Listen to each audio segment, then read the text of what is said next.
Vapi બલીટા highway ઉપર કેરી ભરેલો truck પલટી ગયો. કેરી લેવા લોકોએ પડાપડી કરી. હાઈવે પર ટ્રાફિક જામ સર્જાયો.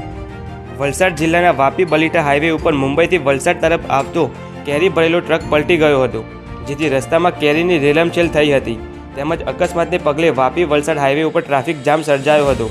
ટ્રકમાં ભરેલી 12 ટન કેરી રસ્તા ઉપર પડતા લોકોએ કેરી લેવા પડાપડી કરી હતી.